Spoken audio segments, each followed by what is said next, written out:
Hello everyone, आज अपन cover करने वाले हैं असिमेट्रिक इंफॉर्मेशन जो कि है कॉजेज ऑफ मार्केट फेलियर।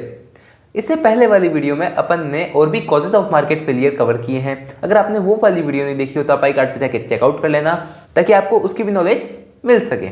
तो मेरा नाम है Divyanshu Sharma, I am UGC net qualified in economics और आपको इस चैनल पे 11th क्लास से लेकर के मास्टर्स इन इकोनॉमिक्स तक की वीडियो आपको मिलती रहती है और आपको इकोनॉमिक्स के रिलेटेड टॉपिक्स की भी वीडियो टाइम टू टाइम यहाँ पे मिलती रहती है। और अपलोड ड्यूरेशन की बात करें तो वो मंडे को, वेडनेसडे को और फ्राइडे को अपलोड होती है। तो आप इस चैनल पे बने रहें, चैनल को सब्सक्राइब कर लें और बेल आइकन भी दबा दें ताकि आपको आगे आने वाली वीडियोस की नोटिफिकेशन टाइम टू टाइम मिल सके। तो स्टार्ट करते हैं आज की वीडियो को।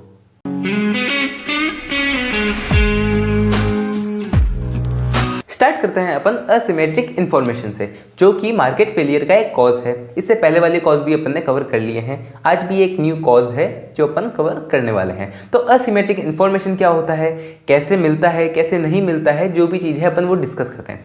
तो अगर अपन असिमेट्रिक इंफॉर्मेशन की बात करें तो इससे सीधा सीधा पता चलता है कि इंफॉर्मेशन का क्या होना, असिमेट्रिक होना, यानी इंफॉर्मेशन ना होना या अपन कह सकते हैं कम होना। ठीक है, या तो इंफॉर्मेशन किसी को नहीं होगी या किसी को इंफॉर्मेशन कम होगी। ऐसी दो चीज़ अपन इसके अंदर कंसीडर करते हैं कि या तो किसी के पास इंफॉर्मेशन बिल्कुल ही नहीं है, या तो है तो कम है, और या फिर अगर किसी के पास इंफॉर्मेशन है तो दूसरे के कंपैरिजन में ज़्यादा है, ज़्यादा इंफॉर्मेशन है। ठीक है, ये सारी चीज़ें अपन इसके अंदर इंक्लूड करके चलेंगे और अपन पढ़ेंगे किसको, असिमेट्रिक इंफॉर्मेशन को। तो स्टार्ट करते हैं, अपन इसकी डेफिनेशन वगैरह पढ़ते हैं और इसको और अच्छे से समझते हैं। तो asymmetric information is concern with studying various types of decision regarding transaction where a party is well informed compare to another. अब इसके अंदर क्या होता है, कोई भी ट्रांजेक्शन होता है तो अपन जानते हैं दो पार्टीज के बीच में होता है, ए और बी। तो ए मान लो क्या है, सेलर, और बी क्या है, बायर है। तो अब अपन ये मान के चलते हैं कि कोई भी एक ट्रांजैक्शन डन हो रहा है, वो भी किसके बीच में, ए और बी पर्सन के बीच में, जिसमें ए क्या है, सेलर है, और बी क्या है, एज ए बायर है। तो अब क्या करना चाह रहा है, ए कोई भी चीज़ इसको बी को बेचना चाह रहा है। जैसे ये कोई चीज़ है, ये बी को बेचना चाह रहा है, बी क्या देगा, मनी देगा, और ये क्या देगा, गुड्स देगा। अब यहाँ पे क्या होता है, ए को इस चीज़ के बारे में बहुत अच्छी नॉलेज है, इसको पता है कि ये चीज़ गुड है या बैड है। ये नॉलेज किसको है, ए को है, बट बी को इतनी नॉलेज नहीं है। तो जहाँ पे अब बी को इतनी नॉलेज नहीं है तो इसको अपन कह सकते हैं असिमेट्रिक इंफॉर्मेशन, यानी लेस इंफॉर्मेशन। तो अब जब बी को इस बारे में इतनी अच्छी नॉलेज नहीं है तो वो क्या करेगा, एक गलत डिसीजन ले लेगा जिससे उसको क्या होगा, नुकसान होगा। तो जब किसी भी पर्सन को नुकसान होता है तो वो एज ए अपन कंसिडर करते हैं मार्केट फेलियर। तो मतलब बी की इंफॉर्मेशन ना होने की वजह से क्या हो रहा है, बी को नुकसान हो रहा है, नुकसान होने की वजह से क्या हो रहा है, मार्केट फेलियर हो रहा है। तो अब देखो यहाँ पे क्या लिखा है, उसको आपको समझ में, यहाँ पे क्या लिखा है वो आपको इजीली समझ में आ जाएगा।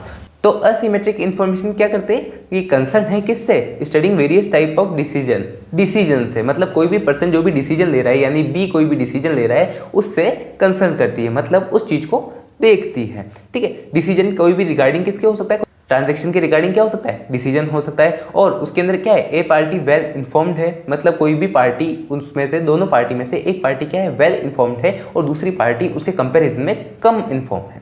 तो ये क्या है, एक असिमेट्रिक इन्फॉर्मेशन है। अब देखो असिमेट्रिक इन्फॉर्मेशन में एडवर्स सिलेक्शन आता है, एडवर्स सिलेक्शन और मॉरल हैजर्ड्स। ये क्या है, असिमेट्रिक इन्फॉर्मेशन के दो टाइप्स हैं। अब अपन इसको भी डीपली पढ़ने वाले हैं कि ये एडवर्स सिलेक्शन क्या है और मॉरल हैजर्ड क्या है।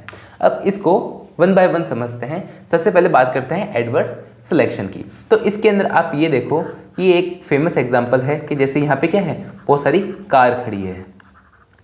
ठीक है, अब ये कार क्या है, गुड है, ये इक्वल मतलब नॉर्मल कार है, फिर ये बैड कार है, और ये भी गुड कार है, ऐसे मान लो। अब ये कोई क्या है, बायर है, ये आया यहाँ पे देखने, और यहाँ पे ये क्या है, सेलर है।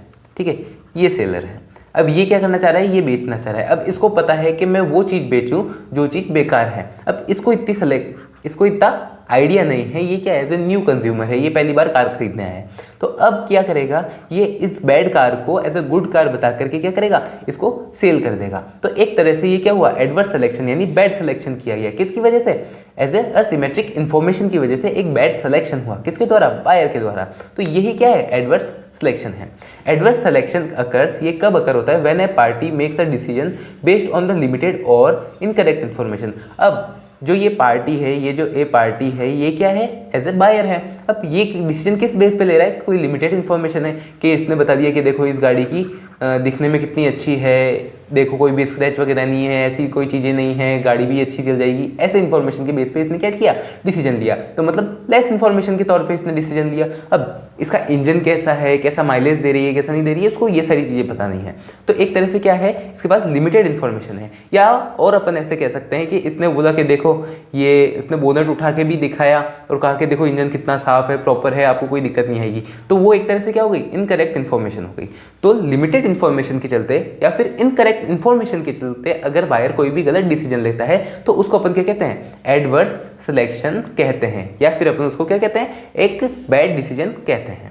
ठीक है, which leads to an undesirable result. और उससे क्या मिलेगा, उसको अनडिजायरेबल रिजल्ट मिलेगा, क्योंकि वो क्या सोच रहा था कि ये कार बहुत अच्छी है, बहुत अच्छी चलेगी, बट वो लेके गया 1-2 महीने में वो इतनी खराब हो गई कि उसको बहुत अच्छा खासा पैसा भरना पड़ा। तो इस वजह से क्या हुआ, ये एज ए अनडिजायरेबल रिजल्ट था, कि मतलब उसने ये चाहत नहीं करी थी कि उसको इतना गंदा रिजल्ट मिले, बट क्या हुआ, मिल गया।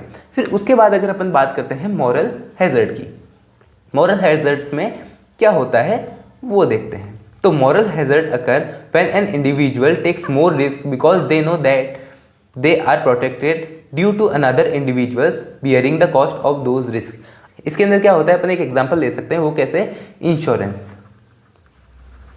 इंश्योरेंस। जैसे अब मान लो कि आपके पास आपकी बाइक का इंश्योरेंस है, ठीक है, आपके पास आपकी बाइक का इंश्योरेंस है। अब आपने देखा है कि मैं बाइक चला रहा हूँ, सारी चीज़ें कर रहा हूँ, बट अगर कोई भी एक्सीडेंट हो जाता है या फिर कोई भी कुछ भी हो जाता है एक्सीडेंट के तौर पे, या फिर बाइक चोरी हो जाती है, कुछ भी हो जाता है, तो उसका वियर किसको करना पड़ेगा, इंश्योरेंस कंपनी को करना पड़ेगा। तो अब इंश्योरेंस कंपनी ने क्या किया, इस बाइक पे इंश्योरेंस तो किया, कहा कि हाँ ठीक है हम इंश्योरेंस कर देते हैं, कोई बात नहीं। तो ऐसे उसका भुगतान कौन करेगी, इंश्योरेंस कंपनी करेगी। बट जो बाइक का मालिक है ये क्या सोचेगा कि हाँ अब इंश्योरेंस कंपनी सारा ही इंश्योरेंस करेगी, मतलब सारा कोई भी चीज़ कुछ भी हो जाता है तो पैसा कौन देगी, इंश्योरेंस कंपनी देगी। तो अब इस बाइक को बहुत रफ एंड टफ यूज़ करने लग गया, एक्सीडेंट हो रहा है तो होने दे रहा है, अगर बाइक चोरी हो रही है तो मतलब ऐसी जगह रख रहा है कि जहाँ से इजीली चोरी भी हो जाए, उसको कोई फर्क नहीं पड़ रहा। तो मतलब एक तरह से वो क्या कैसे यूज़ कर रहा है, उसको केयरलेसली यूज़ कर रहा है चीज़ को। तो इस हिसाब से ये क्या है, मॉरल हैजर्ड है। तो मतलब उसको पता है कि कोई भी रिस्क हो जाता है या फिर कोई भी दिक्कत हो जाती है तो उसका हर्जाना कौन भुगतेगी, उसका हर्जाना सामने वाली कंपनी भुगतेगी, यानी इंश्योरेंस कंपनी भुगतेगी। तो इस हिसाब से वो क्या करता है, और ज़्यादा रफली यूज़ करता है चीज़ों को। तो ये एक तरह से किस में कंसीडर होती है, ये मॉरल हैजर्ड में कंसीडर होता है। ये क्या करना कि आपको पता है कि आपका रिस्क कोई और बियर कर रहा है, तो इस हिसाब से आप क्या करते हो, और भी ज़्यादा रिस्क लेते हो और भी ज़्यादा क्या हो जाते हो, केयरलेस हो जाते हो। तो ये चीज़ आती है मॉरल हैजर्ड में। अब देखो moral hazard occur when individual takes more risk, वो क्या कर रहा है, मोर रिस्क ले रहा है। अब ये बाइक को इतना ध्यान नहीं रख रहा है क्योंकि इसको पता है इंश्योरेंस कंपनी इसका ध्यान रखेगी, ठीक है, बिकॉज दे नो, क्योंकि उसको पता है that they are protected due to another individual. अब वो क्या है, प्रोटेक्टेड है, मतलब इंश्योरेंस कंपनी के द्वारा वो क्या है, प्रोटेक्टेड है, ठीक है, bearing the cost of this risk. अब इसका कोई कुछ भी हो जाता है, बाइक चोरी हो जाती है, एक्सीडेंट हो जाता है, तो उसका कॉस्ट कौन भरेगी, दूसरी कंपनी भरेगी, मतलब एज ए इंश्योरेंस कंपनी भरेगी। तो इसको अपन कहते हैं मॉरल हैजर्ड। तो एक बार अगर अपन वापस देखें तो सबसे पहले अपन ने देखा असिमेट्रिक इन्फॉर्मेशन होना, कि मतलब लेस इन्फॉर्मेशन होना, और उसके अंदर दो चीज़ें आ जाती है, एडवर्स सिलेक्शन और मॉरल हैजर्ड। एडवर्स सिलेक्शन में मतलब बायर जो है उसको क्या है, कम नॉलेज है एज कंपेयर टू सेलर। तो यहाँ पे क्या होता है कि वो गलत डिसीजन ले लेता है, उसको अपन क्या कहते हैं, एडवर्स सिलेक्शन।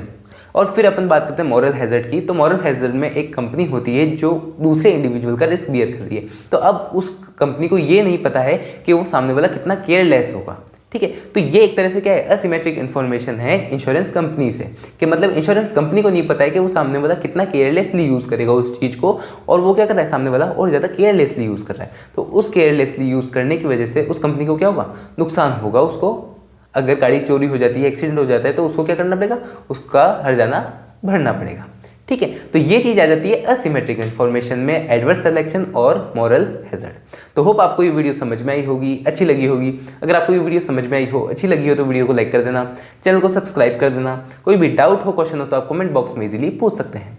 अपन मिलेंगे नेक्स्ट वीडियो में। Thanks for watching.